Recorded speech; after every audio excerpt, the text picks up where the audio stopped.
life. So, a couple of people had asked if I could please do a narration in cosplay. So, yeah, here we are. Yeah. For the people who would like to know, this is an original character of mine called Luann. She's a vampire. So I thought it'd be very fitting to narrate Dracula from Bram Stolker in this cosplay. I hope the setup and everything is alright. I'm currently recording this using my laptop. Usually I do this with my computer in front of me, but the house is an absolute mess today. So it's an improvised stream. So yeah, a couple of roses hung behind me. Yeah. I did not think I would be doing a stream this soon in cosplay, but because people asked, I thought it'd be fun. I thought it'd be really fun to do this.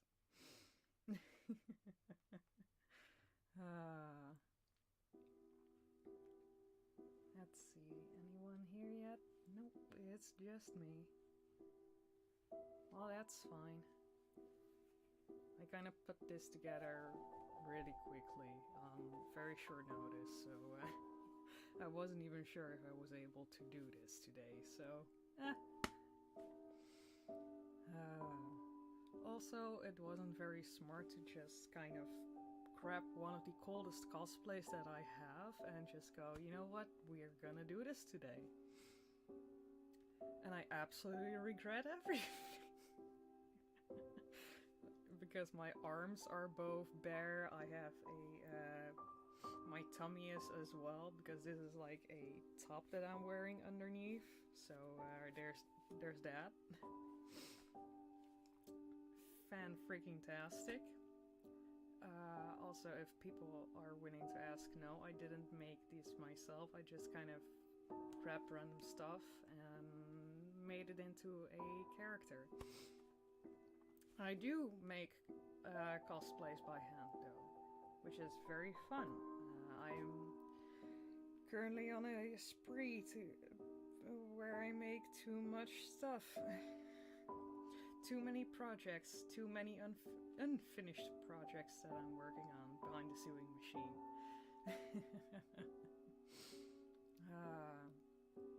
I don't have anything with me to show, but next time I probably will. Who knows? And if people would like to, I might be able to put something on Twitter as well.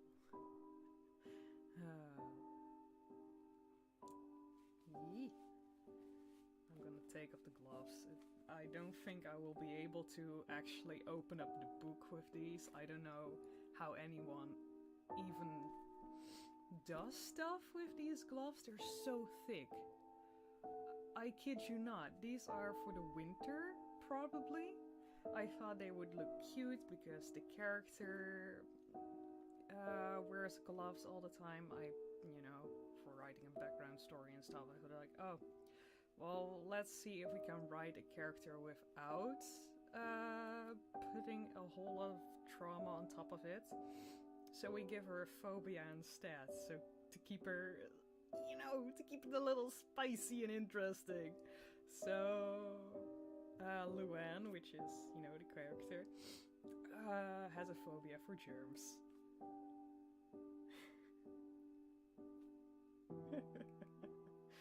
So that's why she wears gloves all the time, so she doesn't have to touch anything dirty.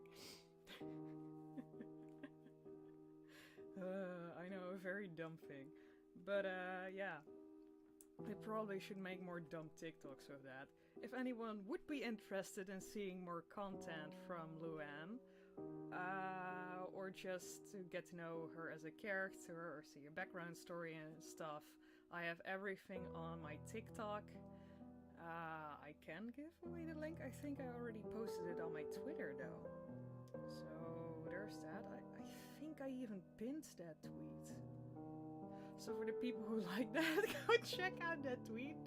I could put it in the stream. Oh, we have someone here. Enlightenment World United. Hi! Good to see you here. Giving a little heart back. Yes, here. There you can see it. Good to see you here. Let's see. Going to put the little link from my TikTok in there.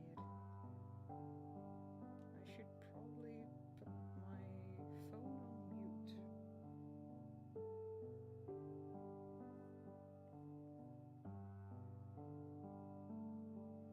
Nope, it only gives me a QR code. That's nice.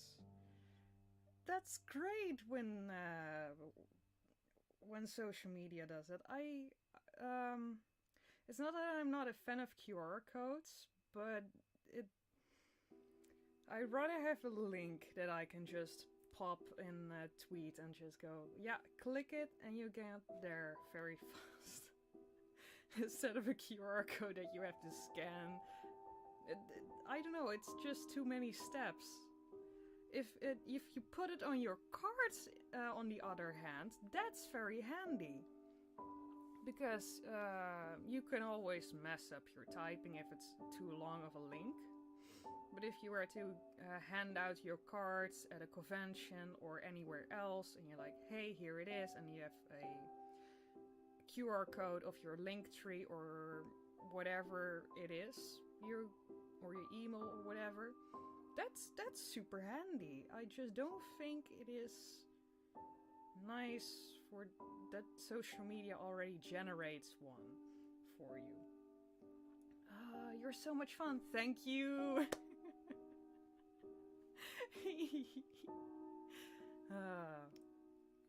I am absolutely worried about how the narration is going to go with this pair of glasses on, because I can barely see my phone that I have right here, because I keep the chats here.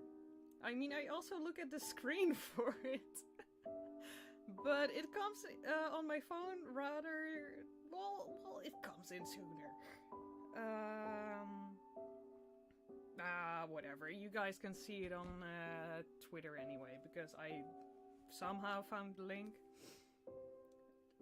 It's fine. It's fine. Just go to my Twitter. Link is in the description of the stream.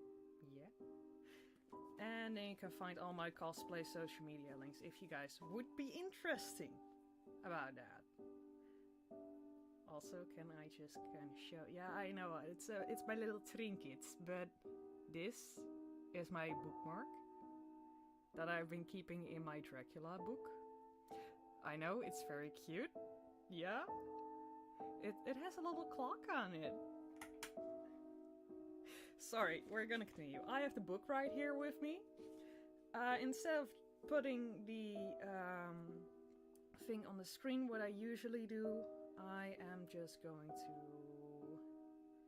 not do that today and actually read from a book for you guys, which I actually prefer doing instead of from a screen. This book, by the way, also has Frankenstein and Dr. Jekyll and Mr. Hyde. So if you guys really enjoy this stream, we can do other stories as well. We can continue with Dracula, we can do, other stories. It's fun. Yeah, but we can start with Dracula by Bram Stolker. And I am going to take up the glasses right now because I can't read shit. And here comes the book abuse. Sorry, I have to break your bones. Alright. Chapter 1. Jonathan Harker's Journal. Kept in shorthand. 3 May, British. Left München at 8:35 p.m. on the 1st of May. Arriving at Vienna early next morning. Should have arrived at 6:46. but the train was an hour late. Budapest seemed a wonderful place, from the glimpse which I got from the train, and little I could walk through the streets. I feared to go very far from the station, as we arrived late, and would start as near the correct time as possible. The impression I had was that we were leaving the west and eastern. Oh, and we're entering the east. The most western of splendid bridges over the Danube, which is here of noble width and depth, took us among the traditions of Turkish rule. We left in a pretty good time, and came after nightfall to Klausenburg. Here I stopped for the night at the Hotel Royal. I had for dinner, or rather supper, a chicken done up some way with a red pepper, which was a very good, but thirsty. Ma'am, get the recipe from Mina. I asked the waiter, and he said it was called paprika handel, and that, as it was a national dish, I should be able to get it anywhere along the cafeterias. I found my smattering of German very useful here. Indeed. I don't know how I should be able to get it on without it. Having had some time of my disposal when in London, I'd visited a British museum and made search among books and maps of the library reading Transylvania, and it struck me that some foreknowledge of the country could hardly fail to have some importance in dealing with a nobleman of the country. I found that the district he named is the most extreme east of the country, just on the borders of the three states, Transylvania, Moldavia, and Bukovina. In the midst of Carpathian Mountains, one of the widest and least known portions of Europe, I was none able to light any of the map or work given to the exact location of Castle Dracula, as there are no maps of this country, as yet to compare with our own Ordnance Survey maps. But I found that British, the post town named by Count Dracula, is a fairly well-known place. I shall enter here some of my notes, as I may refresh my memory when I talk over my travels with Mina. In the population of Transylvania there are 4 distinct nationalities. Saxons in the south, and mixed with them the Wallachs, who are descendants of the Dacians. Magyars in the west, Shkeleshi, wow, okay,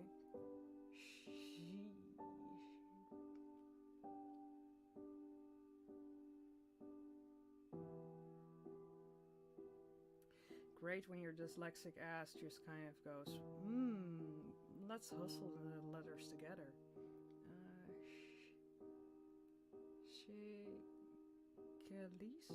Shekalis? And Shekalis in the east and north. I'm going among the latter, who claim to be descendant from Attilia and the Huns.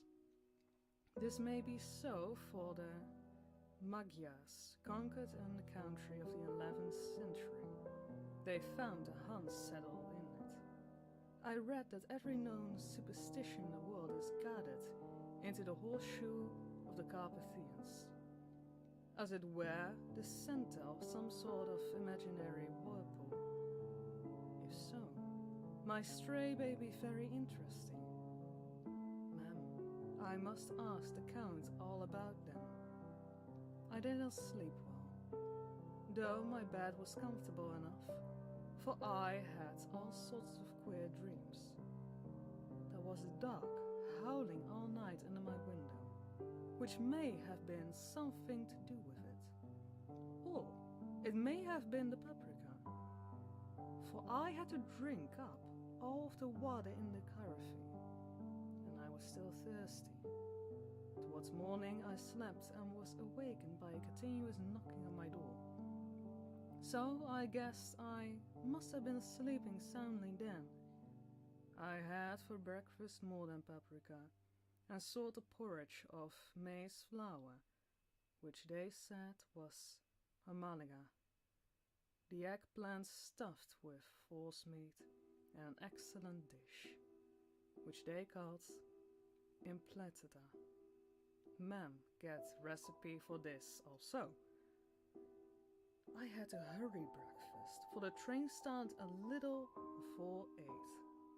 Or rather, it ought to have done so, for after rushing to the station at 7:30, I had to sit in the carriage for more than an hour before we began to move. It seems to me that the further east you go, the more in particular the trains would out to me to be in China. All day long we seemed to dawdle through the country, which was full of beauty of every kind.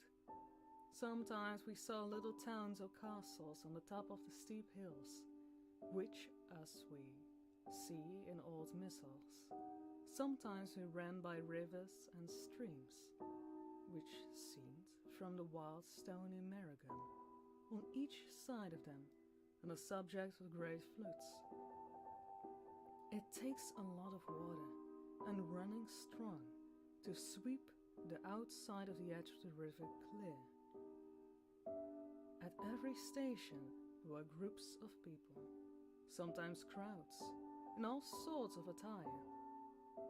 Some of them were just like the peasants at home, or those I saw coming through France and Germany, with short jackets and round hats and homemade trousers, but others were picture square. The women looked pretty, except when you got near them, but they were very clumsy about the waist. They had awful white sleeves, some kind or another, and most of them had big belts with lots of strips, something fluttering from them like dresses in a ballet. But of course there were petticoats under them. The strangest figures I saw were the Slovaks, the more barbarian than the rest, with the big cowboy hats, great baggy, dirty white trousers, with linen shirts, and enormous heavy leather belts, nearly a foot wide, all studded over with brass nails. There were high boots, with trousers tucked into them, and had long black hair and heavy black moustaches. They were very picture square, but do not look prepossessing. On stage they were all set down once at some old oriental band of brigards. They are, however, I'm told, very harmless and rather waiting in neutral self-assertion. I was on the dark side of twilight when we got to Brisich.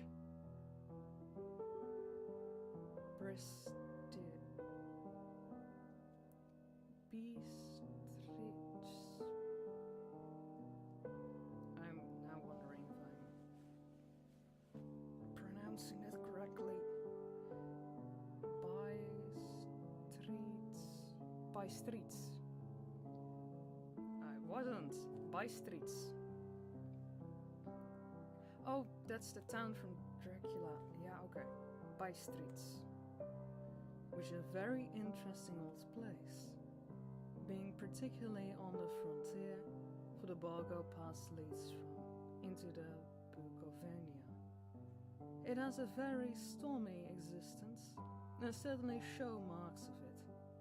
50 years ago, a series of great fires took place, which made terrible havoc 5 separate occasions. At the very beginning of the 17th century, it underwent a siege of 3 weeks and lost 13,000 people, the casualties of the war being assisted by famine and diseases. Count Dracula had directed me to go to the Golden Crown which I found to be great delight, profoundly old-fashioned, for of course I wanted to see what I could in the ways of my country. I was evidently expected, for when I got near the door I faced a cheery-looking elderly woman in usual peasant dress. White undergarment, with long double apron, front and back, of colored stuff fitting almost too tight for modesty. But I came close. She bowed and said, "Here, I'm Englishman?" "Yes," I said, "Jonathan Harker." She smiled and gave some message to an elderly man in a white shirt sleeves, who had followed her to the door. He went, but immediately returned the letter. "My friend, welcome to the Carpathians. I am anxious expecting you. Sleep well tonight. At 3 to the morning, the lines will start for Rockavinia, a place on it kept for you. At the Borgo Pass, my carriage will await you and will bring you to me. I trust that your journey from London has been a happy one, and that you will enjoy your stay in my beautiful land. Your friend, Dracula." 4th of May. I found that my landlord had got a letter from the Count, directing him to secure the best place on the coach for me. But making inquiries as to the details, he seemed somewhat reticent, and pretended that he could not understand my German. This could not be true, because up to then he had understood it perfectly. At least he answered my questions exactly as if he did. He and his wife, the old lady who had received me, looked at each other in a frightened sort of way. He mumbled out that the money he had been sent in a letter, and that's all he knew. When I asked him if he knew Count Dracula and could tell me anything about the castle, both he and his wife crossed themselves, and saying that they knew nothing at all, simply refused to speak further. It was so near the time of starting that I had no time to ask any else, for it was all very mysterious and not by any means confronting. Just before I was leaving, the old lady came up to my room and said in a very hysterical way, "Must you go? Oh, young hare, must you go?" She was in such an exciting state that she seemed to have lost her grip of what a German she knew, and mixed it up with some other language which I did not know at all. I was just able to follow her by asking many questions. When I told her that I must go at once, and that I was engaged on an important business, she asked again. "Do you know what day it is?" She answered that it was the 4th of May. She shook her head, and she said again, "Oh yes, I know that. I know that. But do you know what day it is?" Am I saying that I did not understand? She went on. "It is the eve of St. George's Day. Do you not know that tonight, when the clock strikes midnight, all the evil things in the world will have full sway? Do you not know where you are going and what you are going to? She was such evident distress that I tried to confront her, but without effect. Finally, she went down to her knees and implored me not to go, or at least to wait a day or two before starting. It was all very ridiculous, but I did not feel comfortable. However, there were business to be done, and I could not allow any interference with it. I therefore tried to raise her up, and I said as gravely as I could, and I thanked her, but my duty was too imperative, and I must go. Since then she rose and dried her eyes, and taking a crucifix from her neck, and offered it to me. I did not know what to do, for, as an English churchman, I've been taught to regard such things in some measure idolatrous, and yet it seemed too ungracious to refuse an old lady, meaning so well and in such a state of mind. She saw, I suppose, the doubt in my face, for she put the rosary around my neck and said, "For your mother's sake," and went out of the room. I am writing this in part of my diary whilst I am waiting for the coach, which is, of course, late, and the crucifix is still round my neck. Whether it is the old lady's fear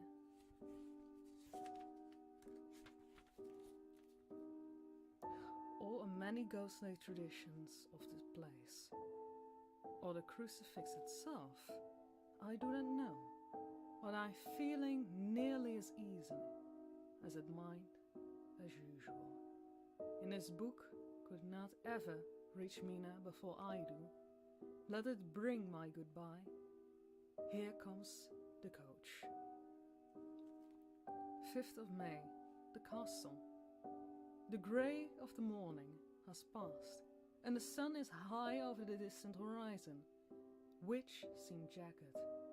Whether the trees or hills, I know not, for it is so far after big things, and little unmixed. I am not sleepy, and I am not to be called till odd things to be put down, unless who reads them many fancy that I dined too well before I left Bistritch. Let me put down my dinner exactly. I dined on what they call rubber steak, bits of bacon, onions and beef, stoned with red pepper and stung with sticks and roasted over a fire. Sorry, that's making me hungry. Continue. It is a simple stuff the London's cats made. The wine was golden mediash, which produces a queer sting of tongue, which is, however, not distinguishable. I had only a couple of glasses of this, and nothing else. When I got to the coach, the driver had not taken his seat. I saw him taking the lady. They were evidently talking of me, for every now and then they looked at me.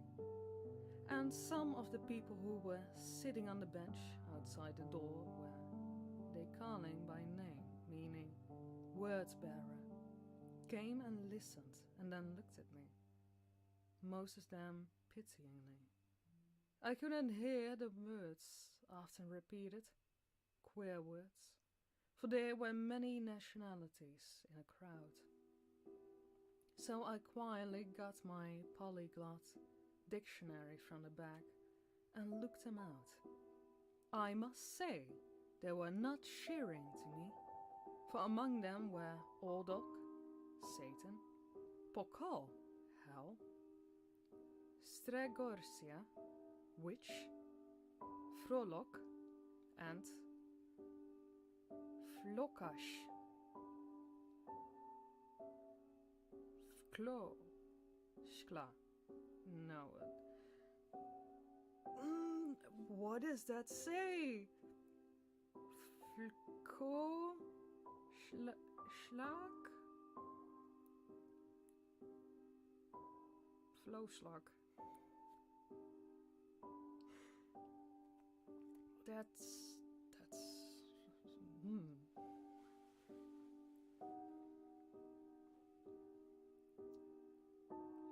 You know, I shouldn't need to have this much trouble with the German language, because I'm Dutch. But hear ye, I am having trouble.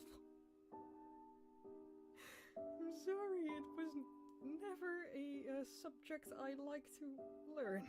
Sorry.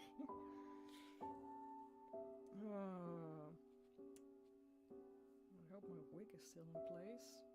This is not my actual hair, by the way, but I think people noticed that by now.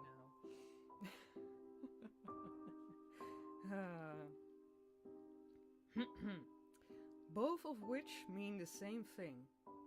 One of being Slovak and the other Serbian, or for something that is either werewolf or vampire.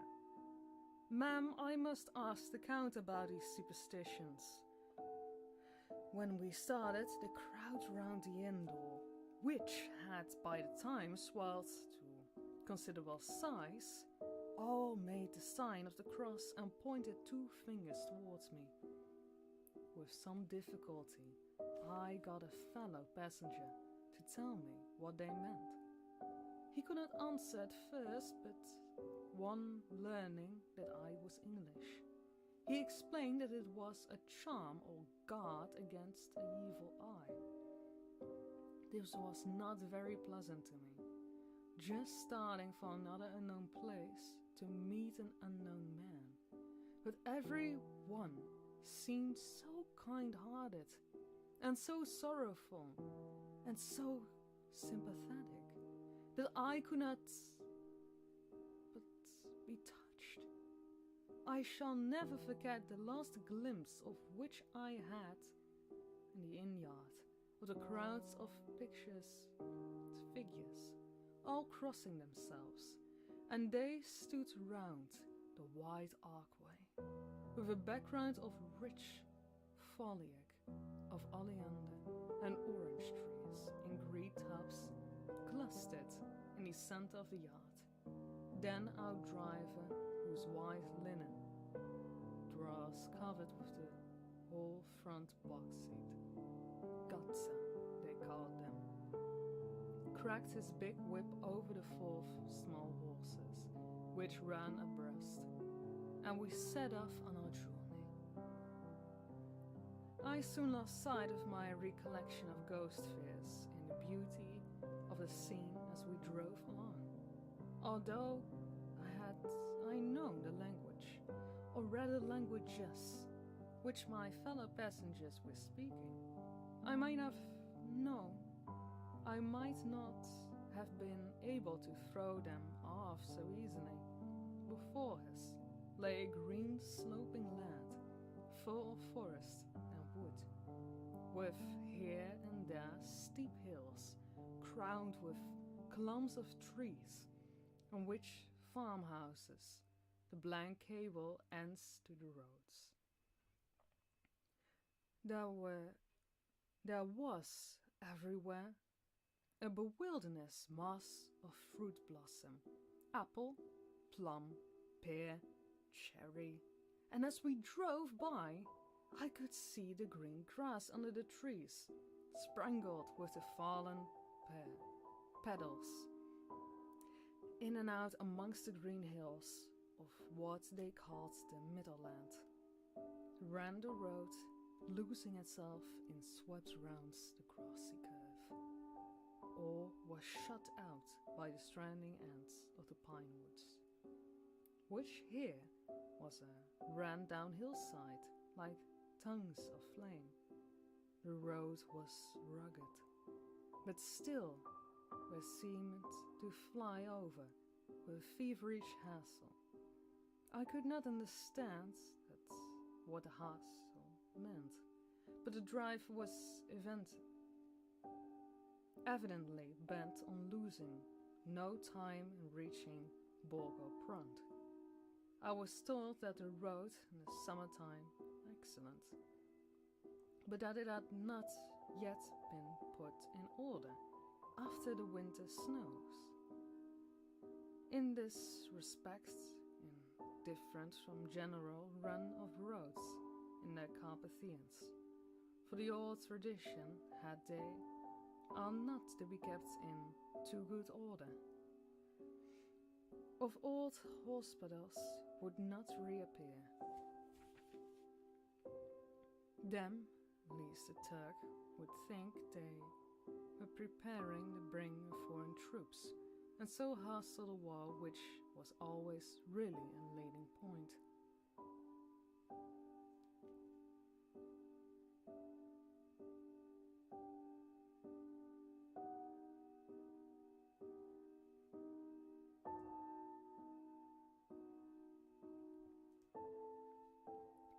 Beyond the green swelling hills of the Middle Land rose mighty slopes of forest up to the lofty steeps of the Carpathians themselves. Right and left of us they towered, with afternoon sun falling upon them and bringing out the glorious colors of the beautiful range, deep blue and purple in the shadows of the peaks, greens and brown where grass and rocks mingled, and an endless perspective of jagged rock and pointed cracks, till these were themselves lost in the distance, where the snow peaks rose grandly. Here and there seemed mighty rifts of the mountains, through which, as the sun began to sink, we saw now and again the white gleam of the falling water.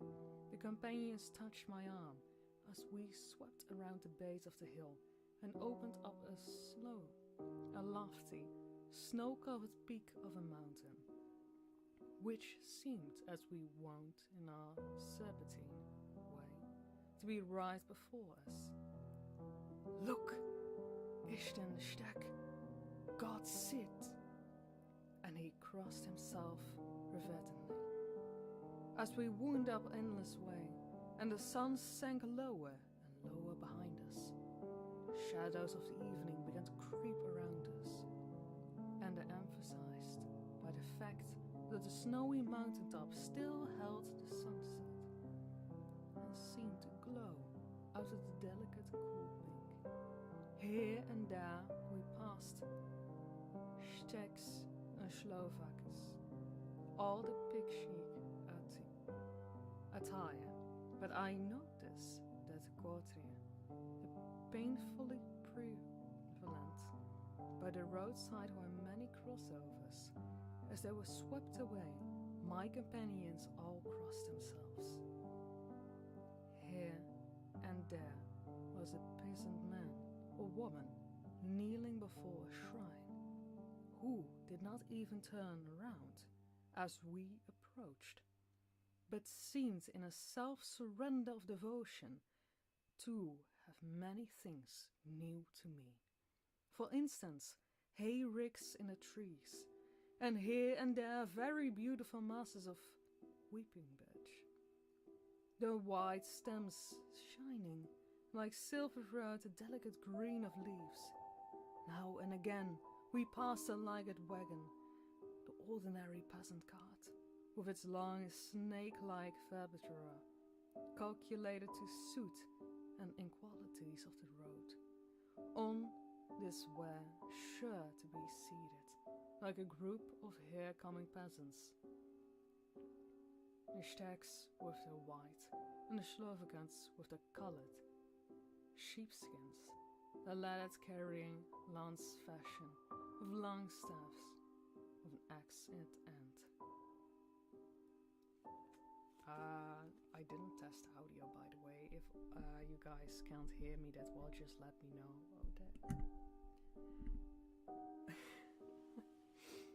Or if I have to turn up or down the audio, please let me know. Or the music. Man, I don't even know if that part even saved. There is music, right? There is music. There should be music. I hope it isn't too loud.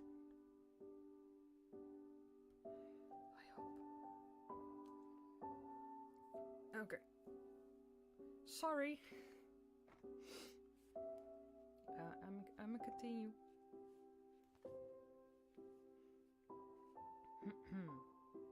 As the evenings fell, it began to be very cold, and growing twilight seemed to merge into the dark mistiness, the gloom of the trees, oak, beech, and pine, through the valleys which ran deep between the spurs of the hill.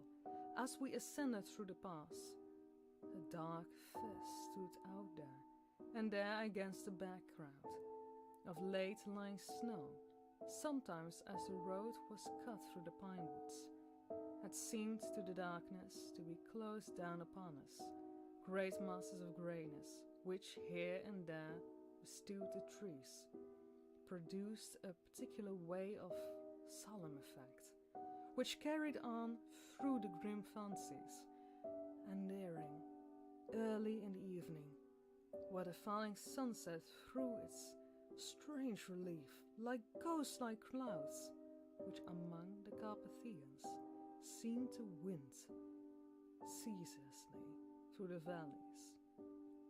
Sometimes the hills were too steep that, despite our driver's hustle, the horses only go slowly. I wished to get down and walk them up, as we do at home, but the driver would not hear of it. No, no, he said, you must not walk here. The dogs are too fierce. And then he added, what he evidently meant for grim pleasantry, for he looked round to catch the proving smile of the rest. And you may have only for such matters before you go to sleep. The only stop he'd make was for a moment past to light his lamp.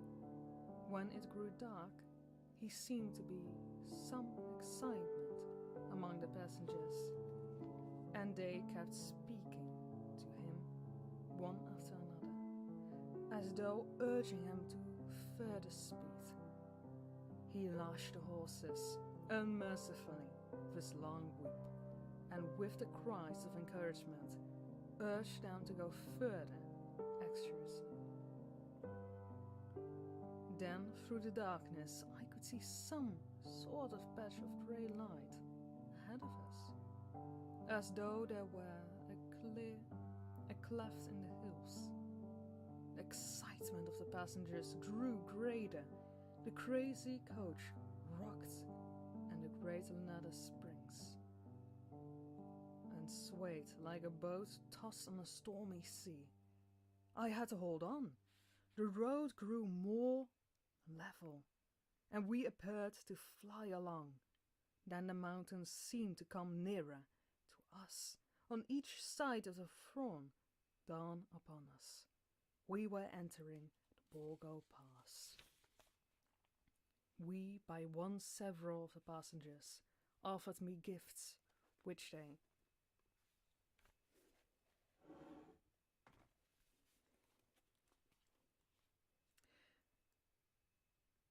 they pressed upon me with an earnest which would take no denial. There was certainly an odd and very kind, but each was given in simple good faith, with a kind word and a blessing, and a strange mixture of fear-meaning movements, which I had seen outside the hotel Bistritz, the sign of the cross, and the guard against the evil eye. Then, as we flew along, the driver leaned forward, and on each side the passengers, craning over the edge of the coach, peered eagerly into the darkness. It was evident that something very exciting was either happening or expected. But though I asked each passenger, no one would give me the slightest explanation. This state of excitement kept on for some little time, and at least we saw before us the past opening on the eastern side. There were dark, rolling clouds overhead, and the air heavy, oppressing sense of thunder. It seemed as though the mountain rage had separated two atmospheres, and that now we got into the thunderous one. I was now myself looking for a conveyance which was to take me to the Count. Each moment I expected to see the glare of lamps through the blackness, but all was dark. The only light was flickering rays of my own lamps, in which the stem from our hard-driver horse rose in a white cloud. We could not see how the sandy road lying white before us, but there was on it no sign of a vehicle.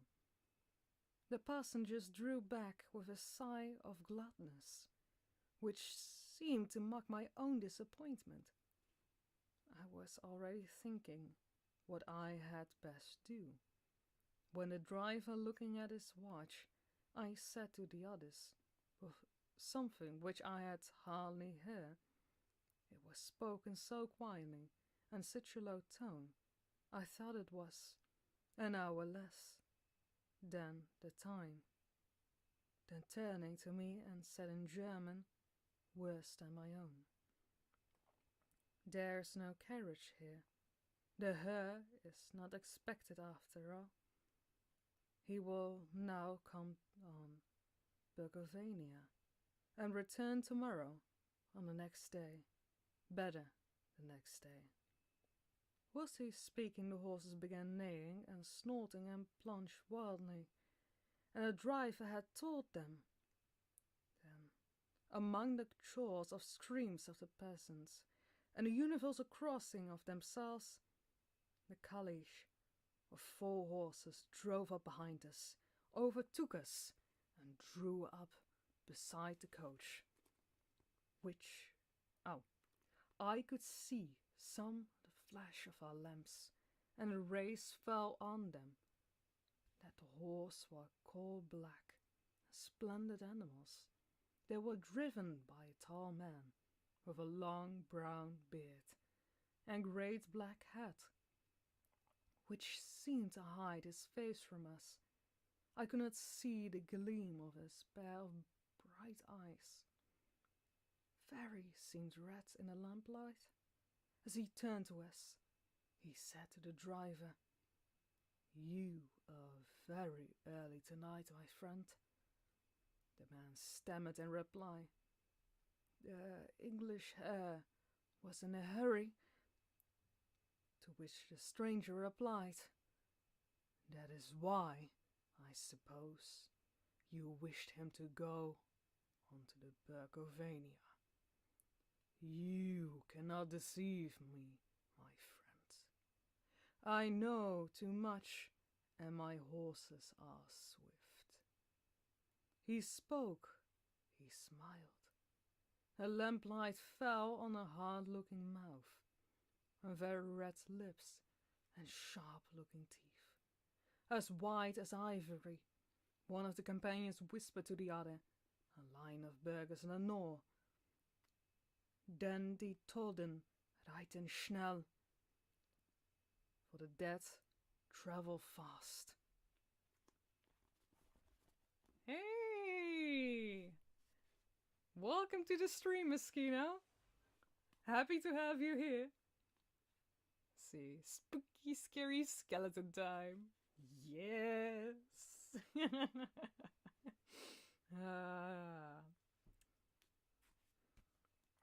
It is.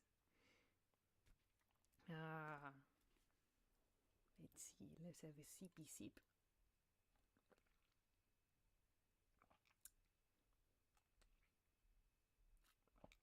It's not the easiest to drink with lipstick on.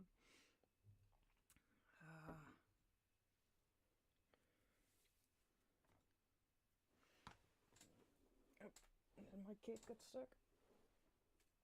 I got it. I got it. I got it. Welcome. How are you doing? I'm reading Dracula, but I think you already noticed that. How's the stream going? I think it's going well. I'm having fun, so that's the most important part. Yeah.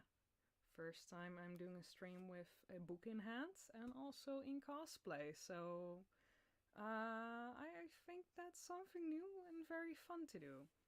So if more people like it, I might do it more often. Depending which character they want to see, because I obviously have more cosplays and original characters.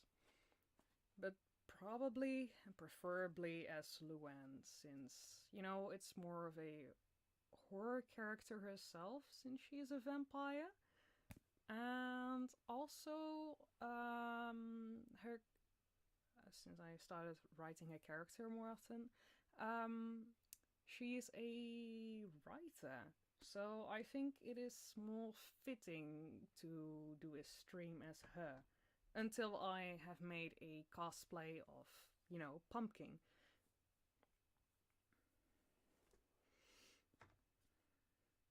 I really want to make a cosplay of Pumpkin, but I have too many projects I'm working on. Not even kidding. I'm currently making a top like the one I'm wearing right now, but with cups in it. And apparently that's very hard, and I didn't know that. I didn't do my research. I did do my research on how to make it, but not that I knew that it was that difficult.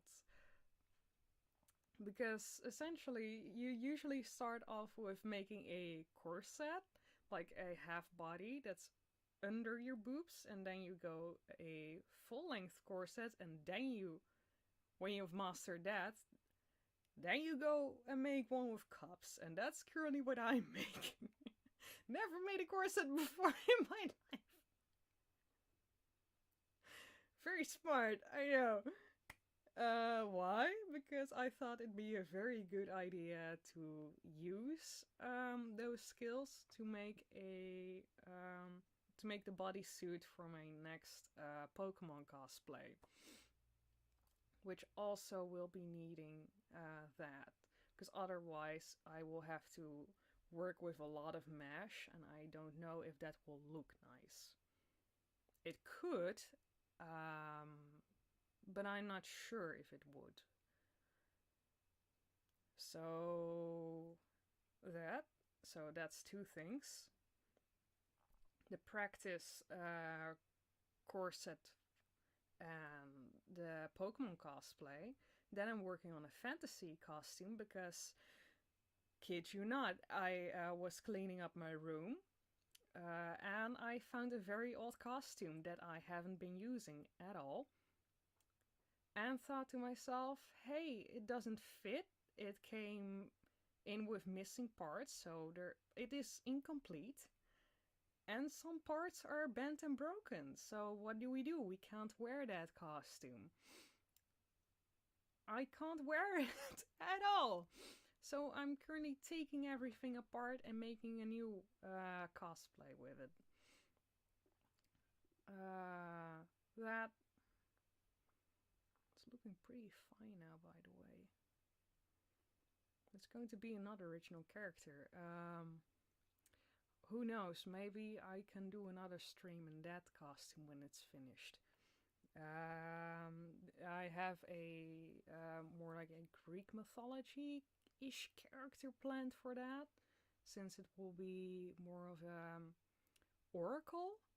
Like the three women that you see in the movie Hercules, who all swap the eye around and then tell about the past, present, or future. So they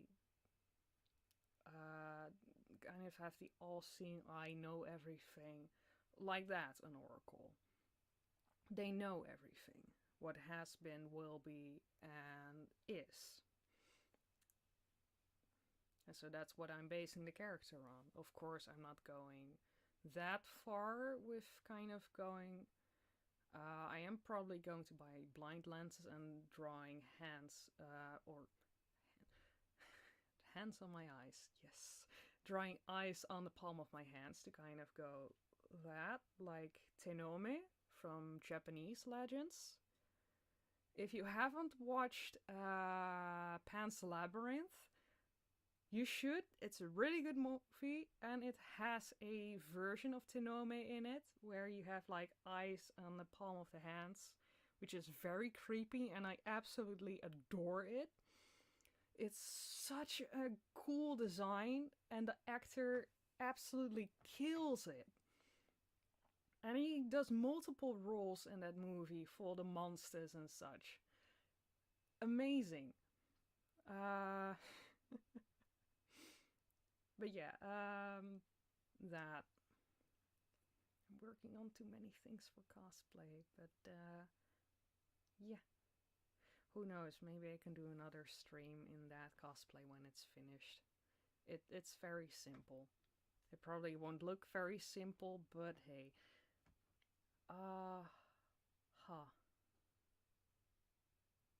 But yeah, so far the stream is going well. That was the main question. I absolutely skipped that, I think. I also am very glad that I took out my vampire teeth before I started streaming, because I absolutely can't talk in them. Talk. I have teeth. I have vampire teeth for this character that I pop in, but I don't use them for talking. That's very They are comfortable, but I do tend to get a lot of lipstick on them. I don't think I would be able to narrate a full book in them. Oh, we have more people. Hi! Mika! Hi! The cosplay struggle! So many ideas and not enough time. Yes! Exactly that. Oh my god. You have no idea. Because there are so many things I want to do, and one of my friends is going to teach me how to make a dress with a hoop skirt. And I love her for that. We're going to buy fabrics for it next Friday. I can't wait. I can't wait. I just think it's amazing that she wants to teach me that. So we have another project coming up. Oops. Which is going to be from a Barbie movie, by the way. So childhood. Yay! You guys were going to expect that I was going to talk a lot of cosplay in between, because I am in cosplay today, so yeah. But yeah, we're adding that cosplan to the list, and who knows, it might be even done sooner than my Pokemon costume.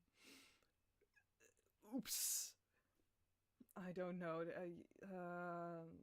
I don't even know where to put my priorities sometimes. It's like I order one thing and then I have to wait until that comes in, and until then I can just work on other projects in between. I'm pretty sure other people do that too, or we have to wait. Most cosplayers don't have all the money in the world. That would be crazy. To give out everything for all the supplies that we need for one cosplay, so it's like a little bits of pieces that we Like, okay, now we buy the fabrics or part of the fabrics, and then we can buy a little bit of foam, and then we buy a little bit of the detailing that goes on. It's like, oh, okay, the bodice is done. Now we can buy the stuff that we need for the skirt or for the headpiece, or we can buy the wig. Yay! Usually that's the first thing I buy, because that's the most fun thing to make to me. Weird, huh? uh, but yeah, it usually goes a little bit like that.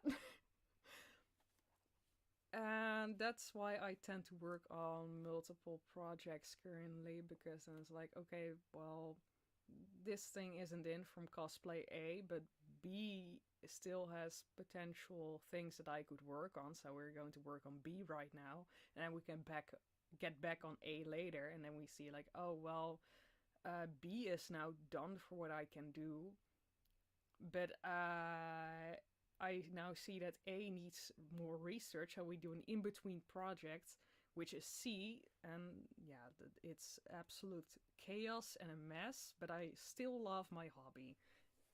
And I'm glad that I can now put two hobbies together as one. General Narling, hi! More Dutchies in the chat. Hi! Welcome to the stream. Is it just me, or is the audio volume very low? How about now? Is it better? Because I did ask if the audio was too low. I actually shoved around a lot of stuff, so if my Scarlet is a little messed up with the buttons, because my microphone, thank you, brain, microphone goes through my audio interface before it goes to the computer. So if the buttons are a little messed up left and right, still the same. Okay, then we have to fix that in stream. Mic audio.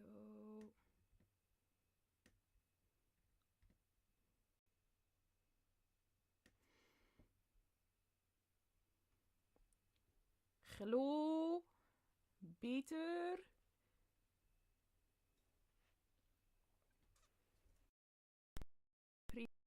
This one. What is it, this one? Or you have to put on your own audio a little bit. How are you feeling? Is it better? Oh, anyway, Agree on Pan's Labyrinth is one of my favorite films. Nice, good to hear. Yes, I think it's an amazing movie. Most of Del Toro, his work is amazing. He made Cabinet of Curiosities a while ago. I don't know if anyone has seen it. I can absolutely recommend it. I loved it. I probably talked about this series last stream as well, because I liked it so much. They even have an episode that is based on a Lovecraft story. No, I haven't narrated any Lovecraft yet. I have narrated Edgar Allan Poe, though. Yes. I should narrate Lovecraft. That might be fun. It's royalty free. I can narrate Lovecraft if I wish to. I can narrate Winnie the Pooh as well. Yeah, I actually watched Winnie the Pooh, the horror movie Blood and Honey, yesterday. My god, was that an experience? Oh man, I laughed really hard at some of the scenes. Don't expect much from these type of horror movies. If you know, sometimes you know a movie is gonna be bad, and sometimes it's not expected, and then you laugh even harder. But now I knew, just like I did with Slender Man, and my sister and I have the thing that we go to really bad horror movies and kind of pick them out and go like, ah yes, we need to watch this one. And then we can laugh at how bad this horror movie is. And I don't know, we do it like a girls' night thing. It's fun. It's fun and chaotic. So that we ate at a Japanese restaurant before we went to the movie. You eventually had this scene where Pooh held the head of one of his victims, one of the friends of the main character, and I couldn't help but laugh at it because it looked so fake. It's a wax head. You could literally see it was made out of wax. So it's like, is he gonna throw it at the car? He was gonna throw it at the car. Swing. Yeet. And I was like, yes! I don't know. The fact that he was still yellow made it even better. I do wish that, because they are making a new one. At the end of the movie they said that they were gonna make a second one, probably. So I really hope that they have made enough money, a big enough budget to kind of cast the other animals, like tiger. How cool would it be to have a tiger run loose in the forest? You know, because that would be a dangerous animal. I see. I'm not. Yeah, I'm looking straight at the camera. Is it? Yeah. No. That would be a very dangerous, more dangerous than Piglet, in my opinion. But hey. Oh man, I'm behind with the comments. Mika, that sounds like so much fun. What Barbie cosplay are you making? Probably from the Nutcracker. I'm currently practicing more often with, well, I'm practicing every week with ballet. Couldn't go this week, but that had a really good reason. I couldn't find my shit.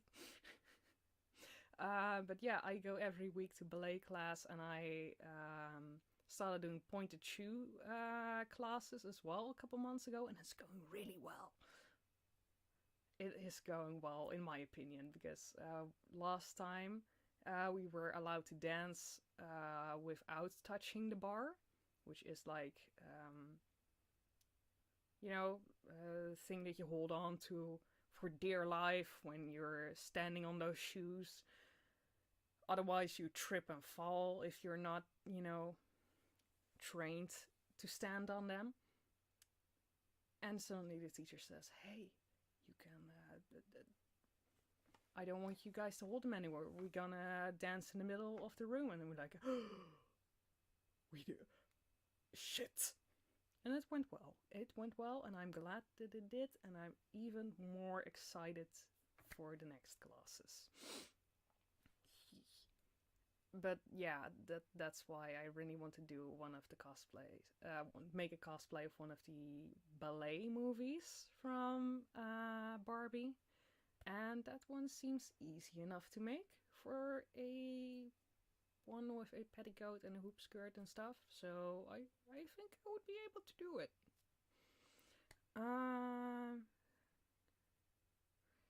You know, it's fine for me. Okay, that's good to hear.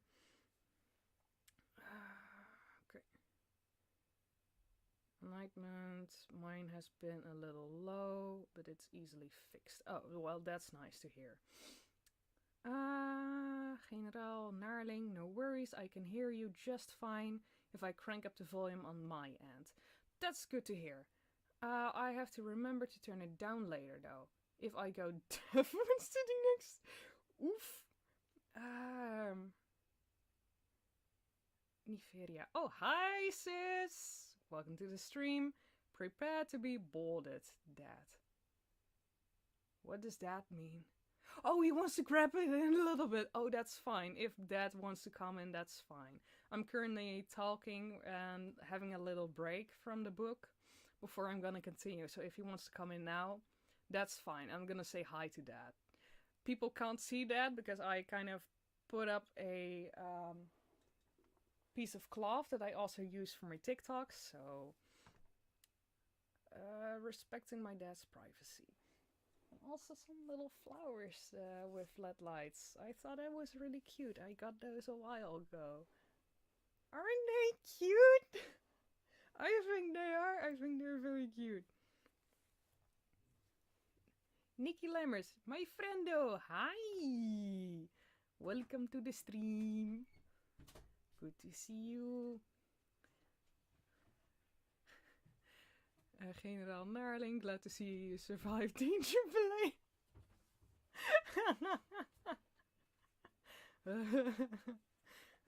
Yeah.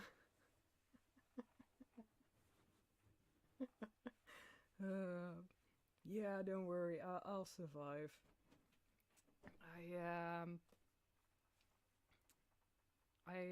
I take classes, so I know how to do it and stand on those shoes, and it's getting better every week.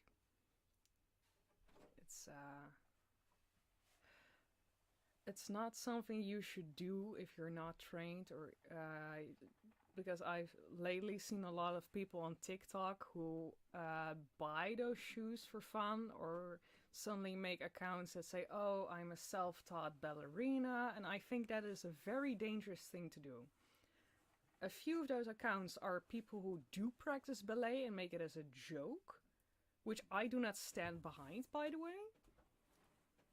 If you make one video and make it as a joke and put it in the description, be like, it is a joke, not something you should take this seriously, that's fine. But if that's the whole account, that joke, stands on your shoes incorrectly, or use your old broken shoes to make those videos, then I think it is very wrong, because kids usually see those videos and will take inspiration from it and break their feet. Because yeah, ballet can actually be dangerous if you stand on pointed shoes that are not fitted for your feet, because you actually have to fit get your fit fitted for those shoes. I had to wear 4 different kind of pointed shoes until I found the correct one for my feet, because one of them is a little twisted. So it was a task to find one. And you will get to know what your feet look like once you get them fitted for pointed shoes. So yeah, there's that. So again, don't buy that stuff on Amazon. It's not gonna fit your feet. It's dangerous, and it's overall not a good thing to do because they're cheaply made. Other things. My mom is also listening. We are out way from dancing class. Really? That's so cool. What kind of dancing class do you take? Oh, cool. We have more dancers here in the chat. That's cool. That makes me excited to see more people who practice dancing. One of my friends also does dancing. In Dutch we call it stijldansen. I'm not sure if you are Dutch, but then you'll probably understand what I just said. So he does the waltz, tango, and all that kind of jazz. And he's pretty good in it. And from what I heard, he is also starting with doing like competitions in dancing. And he started doing this with his mother as well. So yeah, that's pretty cool. I have a lot of respect for him. For his birthday, we went out to go to this club for these types of dancing that you have to do with your partner. And it was really cool. I think it was, well, yeah, it was a little difficult because I'm very shy when it comes down to dancing. So I'm used to ballet. But if it's like a full room of people dancing everywhere, then I shy out by actually moving towards the room as well. So for me, that part was difficult, but it was fun. And one of my other friends is also now thinking of taking those types of dancing classes because she got very interested in it, which I am very excited for if she does, because that would be awesome. Because then we have more people in a friend group who do dancing, also who play instruments.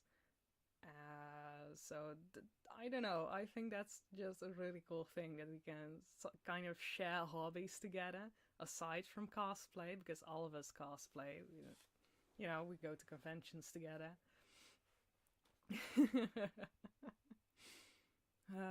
Yeah. Even so, I would love to learn how to at least dance a simple waltz if I ever do get married. There is not a person in my life, but always a dream of me to open, that, to be able to dance with my partner there. I think it's very romantic. My mom actually did dance as well. Moschino. Cosplaying? Me? Never. Oh yeah, you will. Yes, you will. You already told me you were going to do a JoJo cosplay.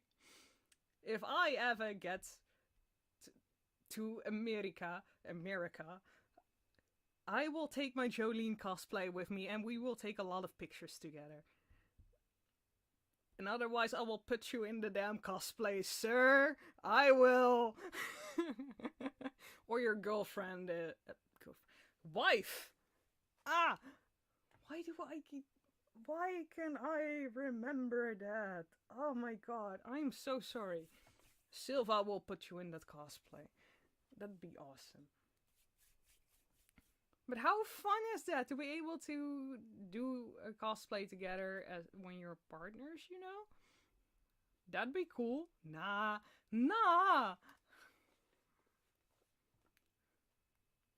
That's upsetting. I was expecting cute shipping moments between you and Silva in cosplay. You're disappointing me.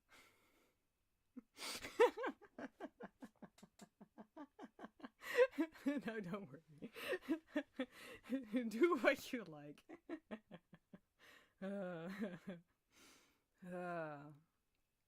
Wow, more people have showed up to the stream than I thought. Thank you all people. I'm glad actually.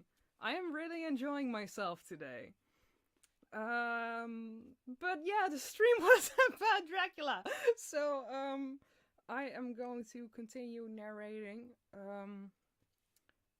I am having a lot of fun. I am going to be taking a sippy sip before we're going to start again. Maybe take a little bite of my pocky.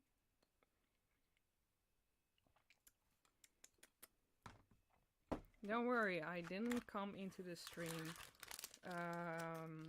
without taking food. I know this isn't much. Some people will not think that this is food, but I do think it is food. It is edible, so...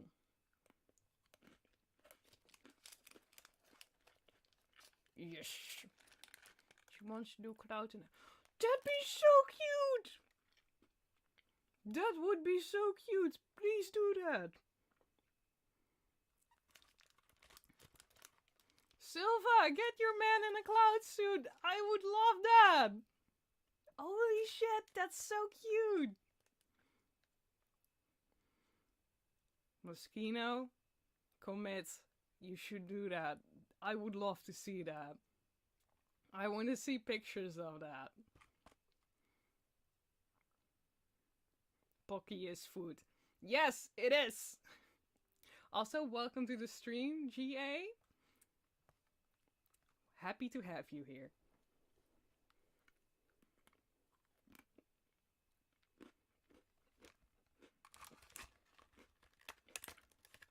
I'm pretty sure that my lipstick is also eaten away with this, but that's fine.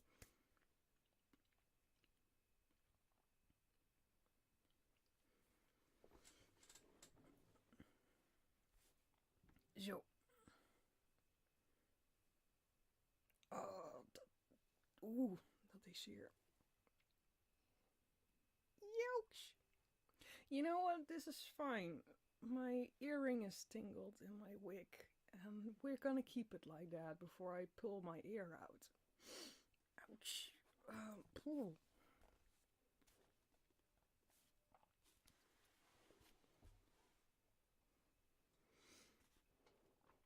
Let's get back to the book, shall we? For the people who haven't listened to the other parts, you can probably skip back, I think. But I was still on chapter 1, so we didn't get too far. Okay. The strange driver evidently heard the words, for he looked up with a gleaming smile. The passenger turned his face away, at the same time putting his 2 fingers and crossing himself, giving the hearse luggage. He said, the driver, with an exceeding alacrity. My bags were handed out and put in the caleche. Then I descended from the side of the coach, and the caleche was close alongside, the driver helping me with a hand which caught my arm and a grip of steel. His strength must have been prodigious. With a word he shook his rein. The horse turned, and we swept into the darkness of the pass. As I looked back, I saw the steam from the horses of the coach by the light of the lamps, and projected against the figures of my late companions crossing themselves. Then the driver cracked his whip and called to his horses, and they swept to the way to Berkovania. As they sank into the darkness, I felt a strange chill, and a lonely feeling came over me. But a cloak was thrown over my shoulders, and a rug across my knees, and a driver said in excellent German, "The night is chill, mein Herr, and my master, the Count, bade me to take all care of you." Then the flask of his Schletovisch, the plump brownie of the country, underneath the seat. You could require it. I did not take any, but it was a comfort to know it was there all the same. I found a little strangely, and did not little frightened. I think had been there any alternate, and should have taken it, instead of prosecuting that unknown night journey, the carriage which at heart, my straw is in my lighting. Where was I do not know. The carriage went a hard pacing straight along. Then we made a complete turn and went along another straight road.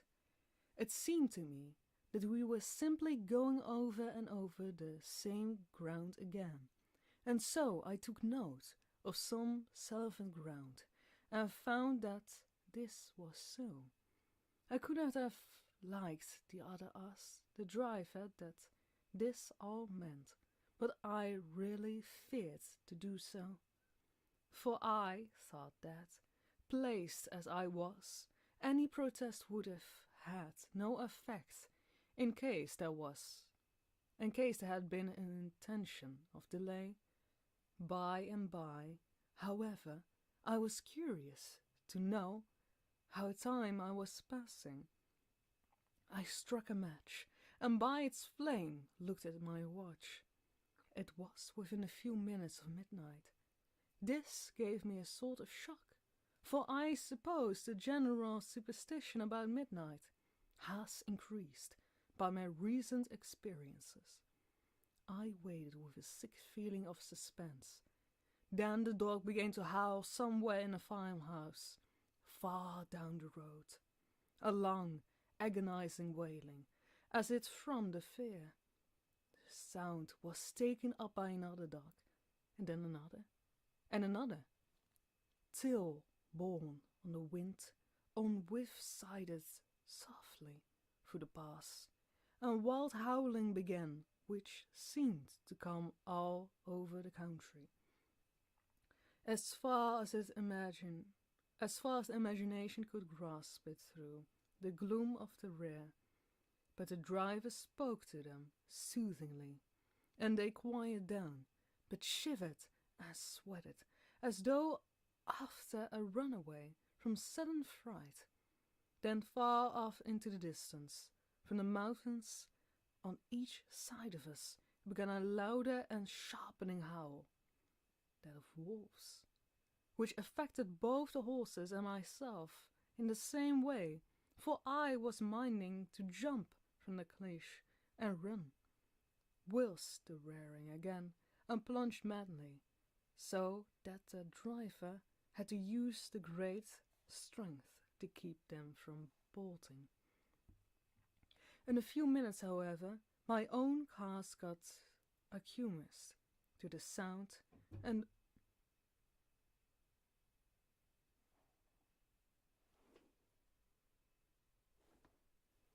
hello?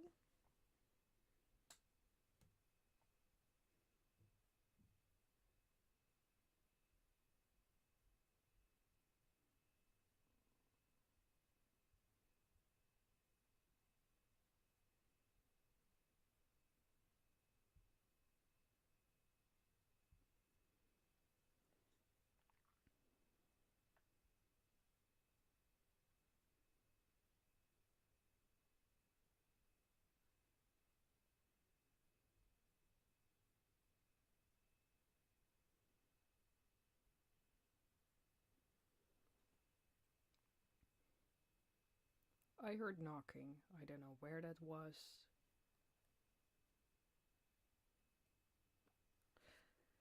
I didn't receive any message on my phone, so it should be fine, I think.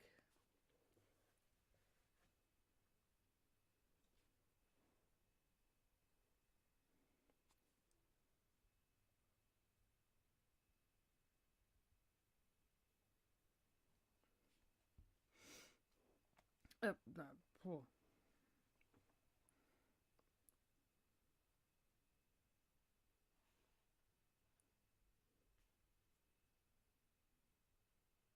Where was I again?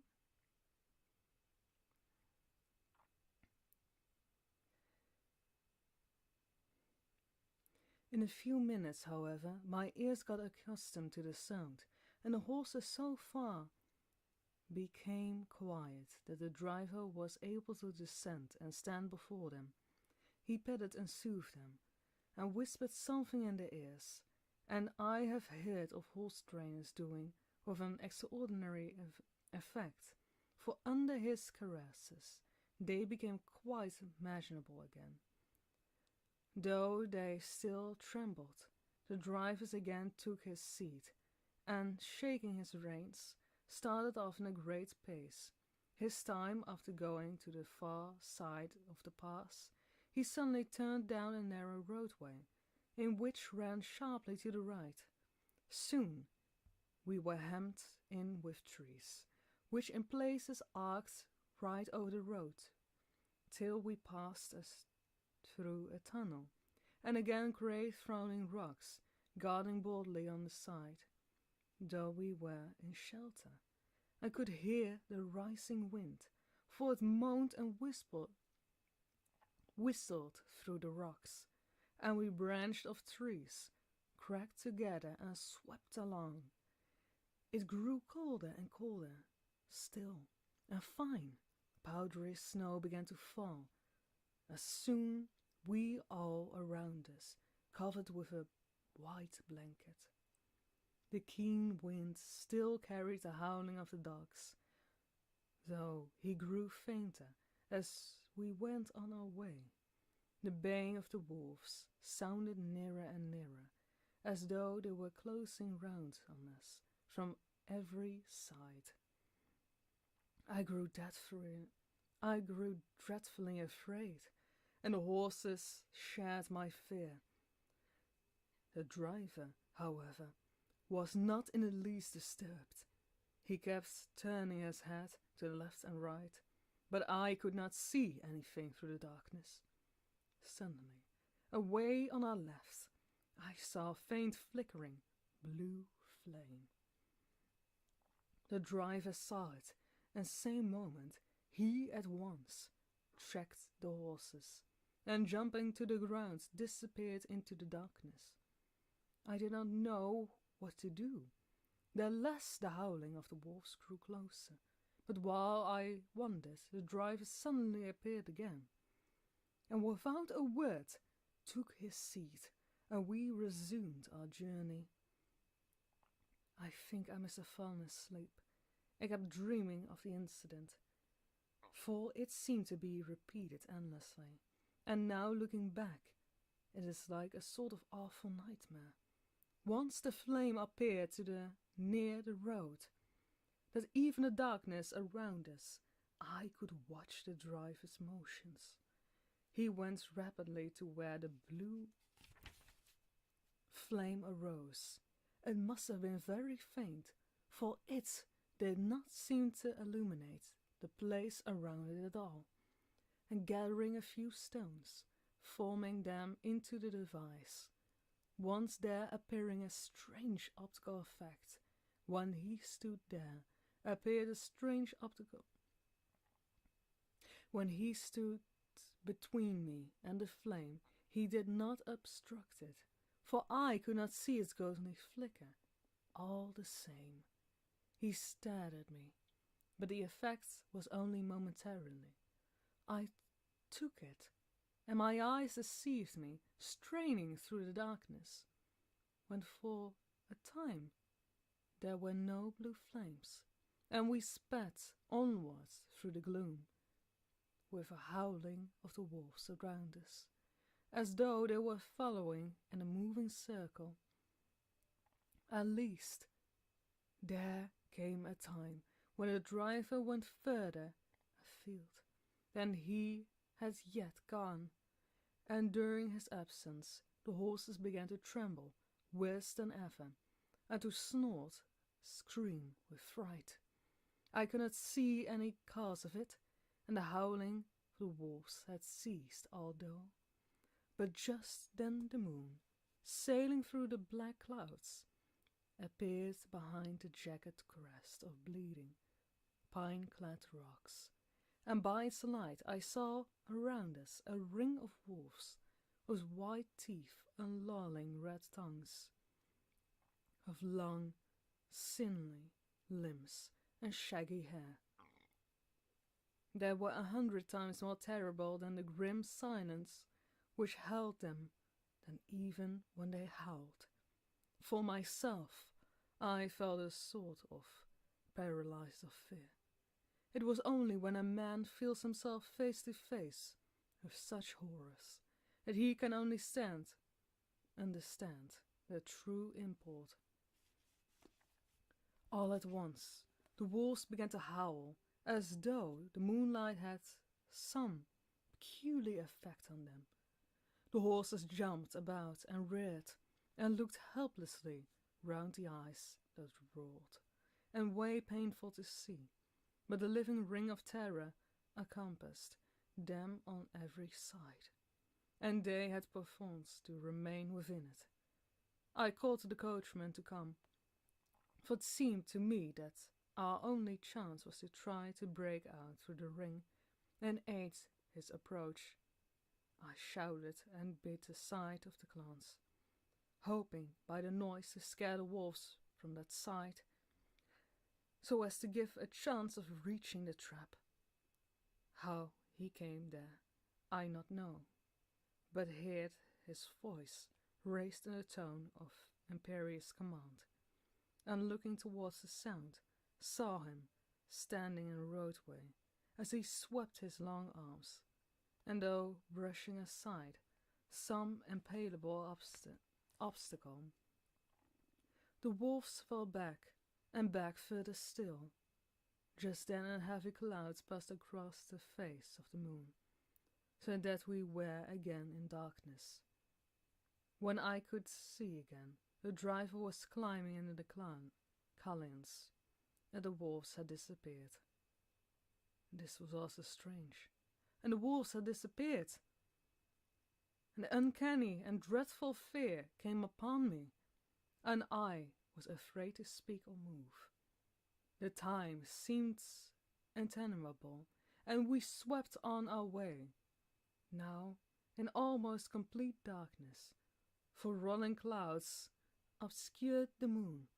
We went on, ascending, with occasional periods of quick descent, but the main always ascending.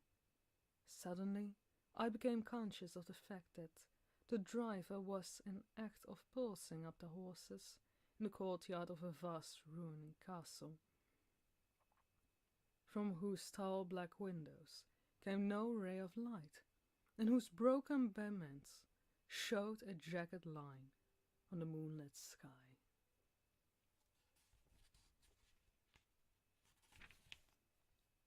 That was the very first chapter of Dracula.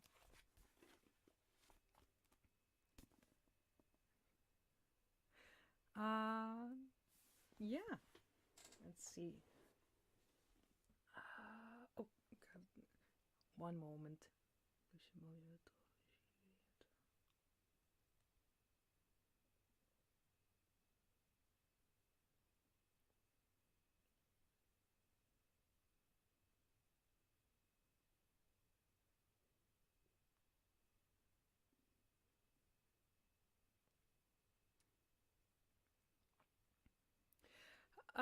Yeah. So I got a message from my younger sister about the cherry blossoms that are currently blooming or about to bloom, because I really want to do a photo shoot with them, with one of my cosplays. Now, the problem is they're already blooming, and I don't know a photographer that can help me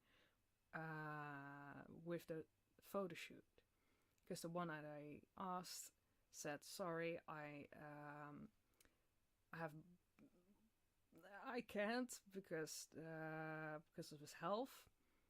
And the other that I wanted to hit up,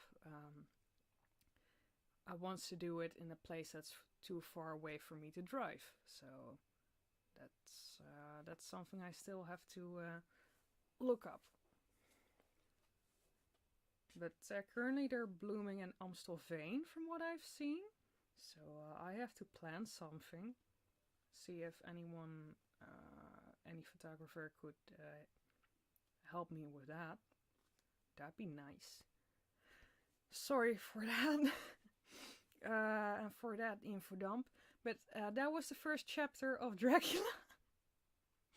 Hope you all enjoyed it. I certainly did.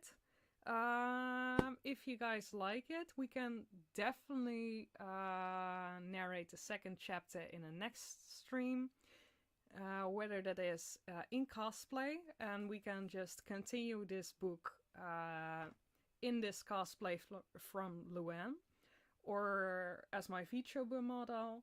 I let you guys choose that if you enjoy it, because I certainly did.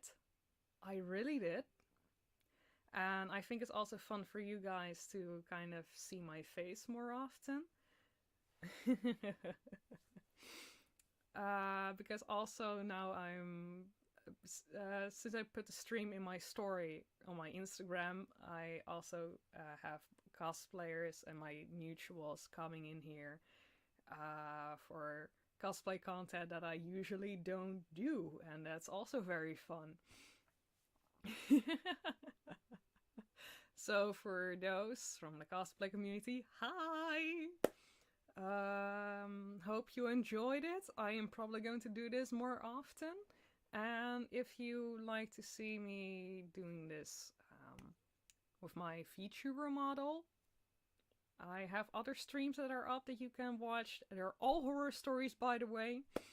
And I'll be doing that mainly instead of in cosplays, just so you know, because at the end of the day, my YouTube channel is called Pumpkin Queen, as you can see my tags right here for Instagram and Twitter. So I'll still be using Pumpkin, my persona in the horror community, mainly during my streams and videos. Let's see what you guys put in the chat. Generaal Narling. Well, technically, gold nuggets are also edible. Oh, but I wouldn't call them food. I agree with Pocky status as a food, though. Fun fact! A lot of people ate weird stuff and got, I think, a world's record for it, or got on My Strange Addictions. I don't remember. But there is a guy who ate a plane. And I mean a two-person plane, you know, the small one. But he ate a plane. Everything on the plane, to the last bite. He was able to eat a plane. Look it up! It exists! There's a guy who ate a plane. Apparently, your stomach acid is enough to eat, or the pH grade is low enough for it to dissolve metal and stuff. I can't recommend you eating it because you probably get very sick of it, especially if it's of certain metals, like the heavy ones. I'm so sorry. I hope you guys didn't hear me burp. Of certain metals you can actually get poisoning, like lead poisoning and stuff, which people died of back in the day because it wasn't their makeup and stuff. That's why you also shouldn't put crystals in your drinks. I see a lot of people who are like, oh, I'm getting into witchy stuff and I get more crystals and put it in my drinks and stuff, so it will be good for me because these crystals do good stuff. So if I put it in my drink, it will get into my system. Don't do that. Don't do that. I collect crystals. I have a really big crystal collection. I love it. I love shiny rocks, and I have too many. I have a whole lot of like these small rocks that I've been thinking of handing out to people, to close friends, because I don't know what to do with the tiny rocks, because I mainly enjoy keeping the raw rocks instead of the polished ones. But anyway, shiny rock, very nice, love it. But yeah, they can be very dangerous if because there are metals, in it, and you were to drink it, and you could die. So don't do that. But yeah, fun facts from Pumpkin to you. Hey. Outcast, that's so adorable. Oh, thank you. Thank you. Thanks for the compliment. That's so sweet. Welcome to the stream, by the way. Outcast Sumaru. Yeah, welcome. And I see a lot of smileys.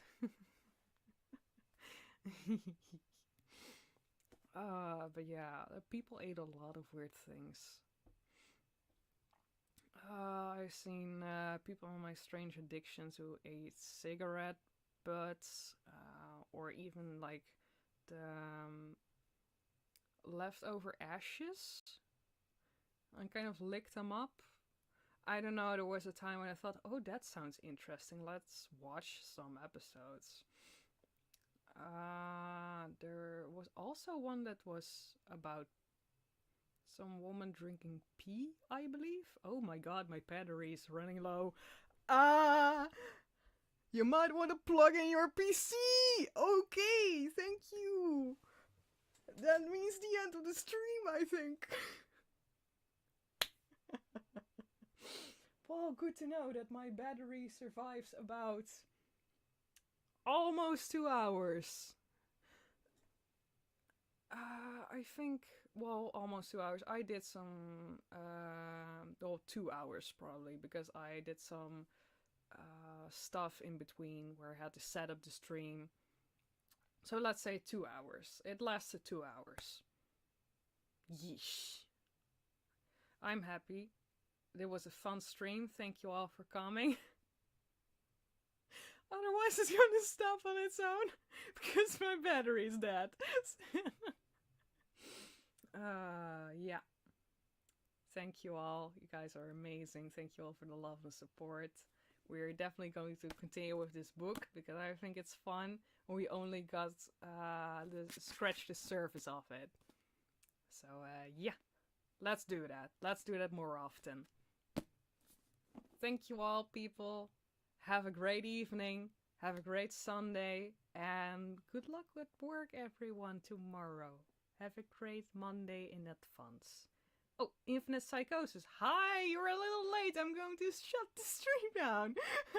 Hello, Queen of Pumpkins. Hello. And also goodbye. I was saying goodbye to everyone. I'm so sorry, bro. You seriously came in at the most terrible moments because I'm shutting down the stream right now. So I'd suggest you kind of zip right back and watch me struggle to narrate Dracula. Does that sound like a good idea? Probably sounds like a good idea. For the people who want to see more of Luann, I suggest you check out my Instagram and my... I can probably fix this. Can we go to the other screen? This isn't helping. No, this isn't helping. Never mind. I thought that I had my Instagram put up there. I have an Instagram with my cosplay shenanigans.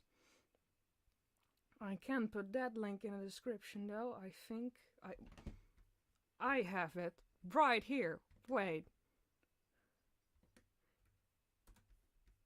Ja mensen. Hi.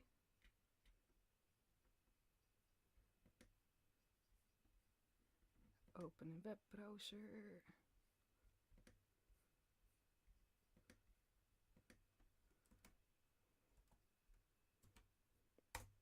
There! That should do. The link to my cosplay Instagram for more shenanigans and stuff if you guys want to see it. And then you also have the link there to my TikTok to see more weird videos of Luann in character. I'm going to upload a couple of TikToks next coming days, so be on the lookout for that. And now I'm gonna shut down the stream for real though. Now I'm actually telling the truth. I'm now actually going to shut it down. It was great. I had fun. I thank you very much. Have a great evening. Thank you everyone for coming here. I love you all.